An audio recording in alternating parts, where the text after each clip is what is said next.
अहम खबर है हम सब शेयर कर रहे हैं। जमायत इस्लामी तरफा कराची में लोड शेडिंग खिलाफ सिंध हाई कोर्ट में दरख्वास्त दाखिल कई वही है। जेके बिल अदा कन था उन्हनि खे लोड शेडिंग का आजो करण घुर्जे। नेपरा के ताज़े फैसले की रोशनी में बिल अदा कंदड़ सार्फिन के लोड शेडिंग का बचायो वने।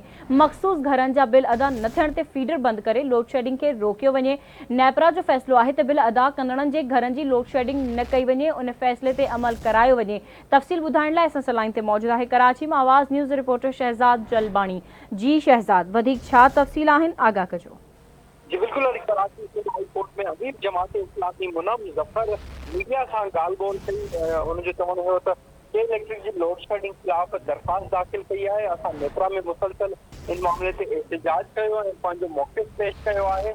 इन साल नेपरा 5 करोड़ जा ॾंड लगाया। के इलेक्ट्रिक जो चवणु आहे त उन्हनि ॾंड जी रक़म अदा करे छॾी आहे। उन बावजूद शहर में लोड शेडिंग ख़त्म न आहे थी। शहर जे मुख़्तलिफ़ इलाइक़नि में लोड शेडिंग जारी आहे ऐं इज़ाफ़ी बिल पिणु मोकिलिया पिया वञनि। जॾहिं त नेपरा जो ऑर्डर आहे जिते बिलनि जी अदायगी थी रही आहे उते लोड शेडिंग न थींदी। 550 खां वधीक बीमार माण्हू हीट स्ट्रोक जे करे अस्पतालनि में दाख़िल आहिनि। उनजो वधीक जो अमीर जमात इस्लामी जो चवणु हुयो त माज़ी में हीट स्ट्रोक जे करे तमामु माण्हू फोत थी चुका आहिनि।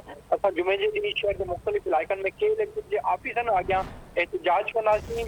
वधीक अमीर जमात इस्लामी मुनम ज़फ़र जो चवणु हुयो त असां जुमे जे ॾींहुं शहर जे मुख़्तलिफ़ इलाइक़नि में के इलेक्ट्रिक जे अॻियां एहतजाज कंदासीं। म्यूनिसिपल टैक्स जे हवाले सां बि एहतजाज कंदा रहंदा आहियूं। कराची जे शहरियुनि खे सस्ती बिजली फ़राहम कई वञे। जंहिं मुआइदे ते के इलेक्ट्रिक जो लाइसेंस रिन्यू कयो वियो आहे त लोड शेडिंग न थींदी, उन ते अमल दरामद कया वञे। इन बाबति दरख़्वास्त पिणु अॼु अदालत में दाख़िल कई वई आहे। जी ठीक है, मां जी वॾी महिरबानी शहजाद जलबाणी अपडेट करण जे लाइ।